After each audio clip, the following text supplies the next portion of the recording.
Okay, so today is September 21st. I just want to speak on something that's been on my mind. So basically, I think when you are struggling with something in your mind, there's always a great lesson to be learned from it. If there is no learning curve, um, then you're just on a flat line of existing and you're not really elevating your understanding or your being. The physical body ages, but the mind, even though the mind is the counterpart of the brain, um, you condense wisdom. You become more thorough in understanding certain things, even if you haven't won the game of thinking or you haven't come to the final conclusion and understanding. At least you're building upon it. And why I'm bringing that up is because I think in life we're given all of these models as to how we're supposed to conduct ourselves, what we're supposed to aspire to be, to attain, how we're supposed to live amongst each other. And again, the fact is that we're on a giant rock floating in an infinite amount of uncharted space. That's where we are as a species. And oftentimes, we are in a body, and the average person, not even the most greatly studied person, can tell you how every single thing works down to the cell. And even if they couldn't recreate a whole body just through their knowledge and their handiwork. There's more at play, and different cultures have found ways to call it.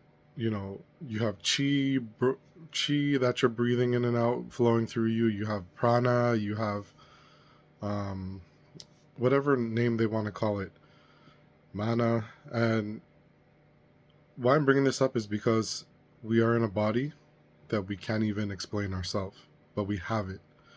We are on a planet. We don't know how we got here. We don't know where exactly it's located in all that is, but we're here and we have to share this finite space. Now, one thing I want to set all that as a foundation for explaining or just expressing my point of view is that there are polarities, and it's like we are expected to mold ourselves to these one shoe, one size fits all type of deal. But the reality when you look at things is, okay, for one thing, um, I am not living an active lifestyle of BDSM. I don't go to functions. I don't do all that stuff, but I spend a lot of time thinking about the theory because it's interesting to me that some people are more, when they're kids, you'll say bossy. Some people are some people are bossy. But when you look at it, how that's channeled can be like leadership qualities. So a person is bossy if they haven't cultivated the right knowledge to be a leader. And there's a difference between standing from behind and telling people in front of you what to do versus actually going in front and leading. And and the people have a model and an example and an inspiration to go behind you, you know. But again, you have a lot of people that are just bossy. They want to tell you what to do. They want to control your life, but they haven't even disciplined themselves, right? So why I'm bringing that up is because, again, and I brought BDSM up because it's like you have people that are more dominant, more um, what's the words? More dominant, more interested in molding someone else. They may be more sadistic. Like some people like to fight, some don't. But on the flip side, you have people that are more submissive, more masochistic or whatever. They We don't necessarily always know why, whether this is nature or nurture. There's it's proven that it's nurture in a lot of ways. Someone has trauma or whatever shapes them to be that way, but you have these two sides. You have people that are on the one polarity and people on the other, and they come together. They come together and they complement each other. But there's a designated time and space between informed, mutually consenting adults, which means that you create a space that is only for those mutually consenting, informed, sane people, and you keep all others out that do not have the capacity to consent or just don't want, because otherwise it becomes violation of free will. It becomes abuse. It becomes um it's toxic, right? So why I'm bringing that up is because if these things exist, if they're swept under the carpet, pushed out, um made taboo, made illegal, they're going to find other ways to express themselves. So it's kind of like you're bringing something up from the dark and you're giving it a space to breathe, which allows consciousness to really, it's infused with this light of understanding and structure and release from what's being carried. But as this human species, both individually, collectively, everyone's carrying all this stuff that we've not sat with, our emotions, our thoughts, things that we have not even unpacking them, but you don't even know they're there to bring them up.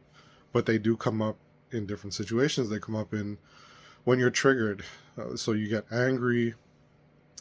You get, for example, if you grew up and you didn't have a lot of food, like you may see a buffet and you might just go crazy because you feel, it's just an example.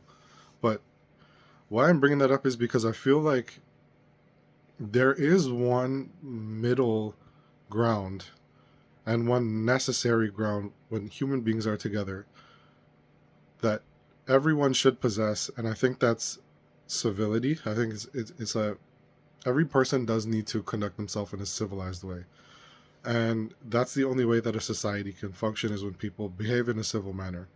But the challenge with that is that we keep bringing in different cultural models and ideas from all different people, that which is good. We need everyone's input. That's what makes us civil. But at the same time, you get these very bigoted standards where it's like, no, this is what it means and this is the only thing it could mean. So that's where the clash comes in. That's why culture is the root of all evil, in a sense, of all wars, of all things fought between people trying to preserve their culture and impress their culture on another. So what I'm saying is that middle ground of being civilized, we all come from different households. We all have different upbringings. But when you come to the main arena of society, how are we meeting each other in a way that is balanced, harmonious? You treat each other with respect. You treat each other with a certain level of give and take. And our whole species is not going to survive unless we have that. But now that I've put that there, and I know that I'm all over the place because this is a bit of stream of consciousness, but if there is a central standard of civility in the way of being civilized, in the way that we talk to each other, we interact with each other, then that allows for the room for other areas to be acknowledged and brought forward and expressed. Because the truth is that if the quality of dominance, for example, it's an innate quality, there's a higher order aspect of it, a manifestation of it, which is qualified, benevolent leadership. If it is not, then the lower order manifestation of it becomes abuse, tyranny, those sorts of things, right? So how are we giving, you go to a playground and every child is different. How are you giving those children the ways forward to develop themselves of these qualities? So I think why this is important for me is because when you are looking into these different aspects, or you see things that other people don't see, we all see things that are relevant to us. I just mean to say, these are the things that I look at. I look at you go out into society, or you go to visit someone, and you understand that as soon as you step into a house, there's a power structure there. There's a hierarchy, there are archetypes, there's a game being played oftentimes. And it's sad to say that, but if you're not aware, if you don't have that situational awareness of what's going on as far as the social dynamic, then you're susceptible to whatever is happening there. And I think you don't want to go through life being distrusting. You don't want to be angry. That's one thing I know. It's like somebody invites you to a place, you go to a function, and you leave angry, and you go back, you leave angry. And if you just keep going back and you keep leaving angry, but you don't examine, like, what's making me upset, who's making me upset, why am I reacting to this environment in a way that makes me upset, then I think you're stuck in a cycle of literal ignorance. Not ignorance as I insult you around people, but the condition of ignoring what is going on, right? And same way, if you go to a place where you're happy every time you leave, you're well, you were fair to people, you treated people well, you didn't just go and see the food and stuff your face, but you didn't carry anything.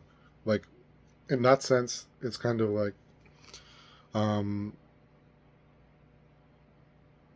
if you just leave feeling uplifted, you go to a temple, you feel uplifted, not judged, not berated, but you felt spiritually you're carrying something that feels lighter and more elevating now.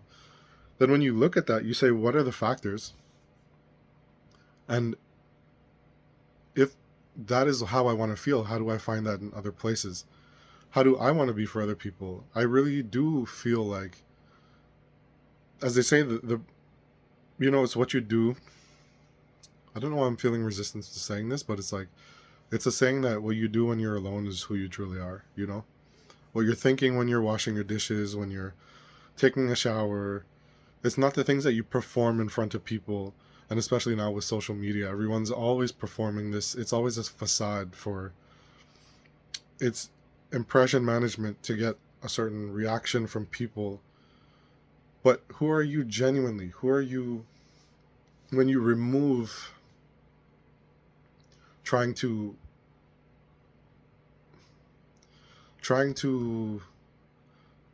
have a persona that is agreeable to people? Who are you when you remove that? What are the emotions there when you remove that? What are the thoughts there when you remove that? What are your eating habits like? And I'm not saying this from a place of the way I have improved those things. I'm just saying these are the things that I observe. And I guess what I mean to say is that in order for the world to really finally, there needs to be a deep inhale and exhale all the crap. It's when people start being honest, when you start being real. But I think when you start being real, that's where it's off-putting to people. That's where you get looked at as a freak, as a this, as a that. So if you're going to be that, how do you do that in a way that is fair, is moral, is not damaging to the soul, if one believes in a soul or not? Not damaging to others, obviously. But it's a process. It's a healing journey. It's a discovery journey. It's the work of life. It's the work of why one incarnates. You know what I mean? It's like you could come here and everybody has their own outlooks. You can chase what it means to be successful in terms of material, in terms of qualifications, your reputation. Reputation is usually the biggest one anyways. But people build a reputation on BS, But I don't know. I just feel like this work of vulnerable expression is a path of shame. It's a path of It's destructive to one's dignity.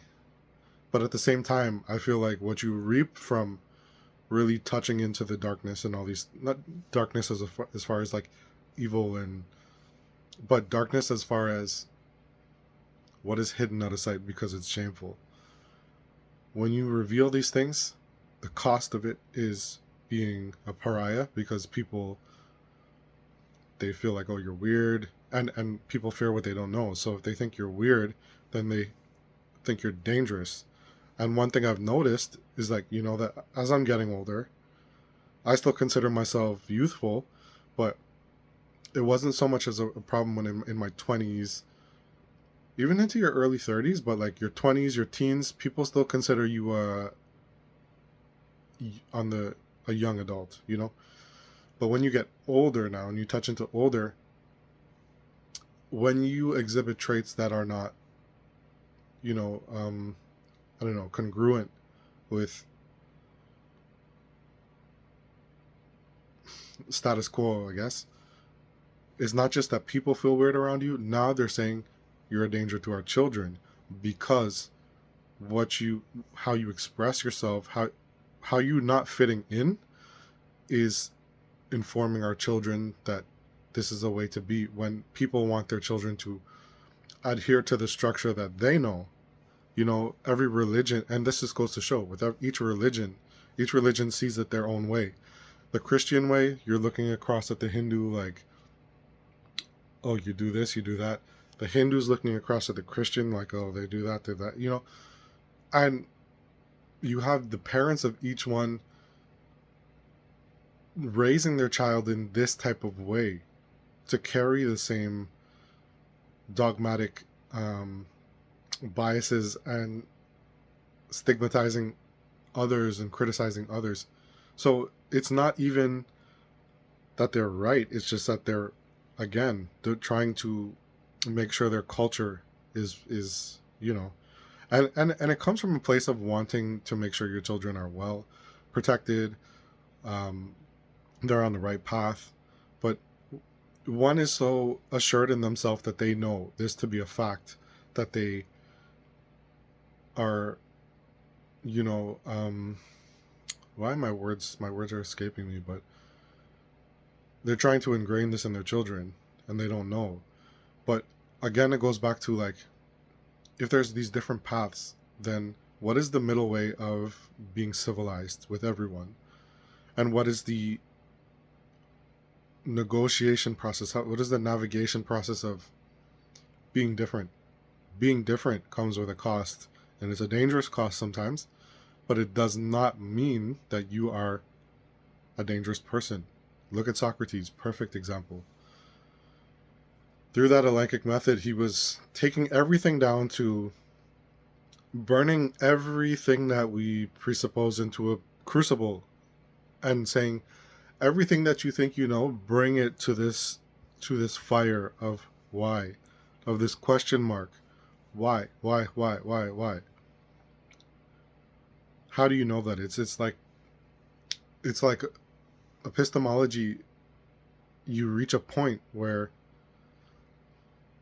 you know what, like, all I'm saying is that it's daring to be different, but in a conscious way.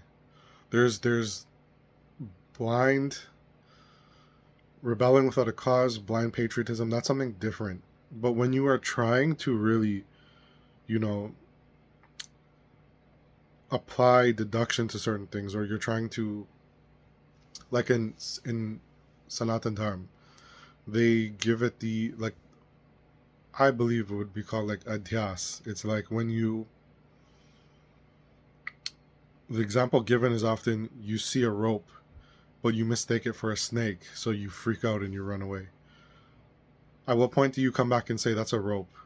And the thing is that that's where you need to pass to go on your way, but you're afraid of the snake, and you've never passed that way where you need to go because you think it's a snake, but it's just a piece of rope, it's just a piece of twine or vine.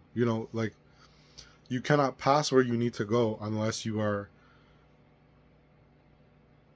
can observe and you can see what it is. So we have barred ourselves as this whole species from going any further because of these cultural models that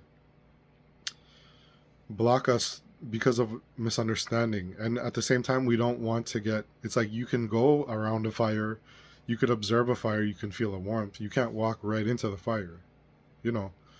So I guess I'm giving a lot of metaphors and this and that, but my point I'm trying to get to is that there is a middle point of civility where everyone is the only way that human beings can operate to really coexist.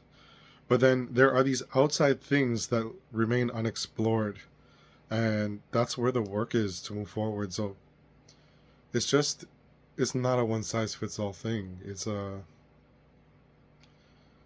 not as far as civility, but we're bringing the outside. It's like when you're kneading dough to make roti, you're bringing the outside flour into the middle, you know, and the dough becomes bigger, firmer. You get a bigger roti, you know. So, anyways, um, it's a long video. I just wanted to touch on that for anyone who, I don't know if anyone will even see this, but at least for myself to anchor my thoughts.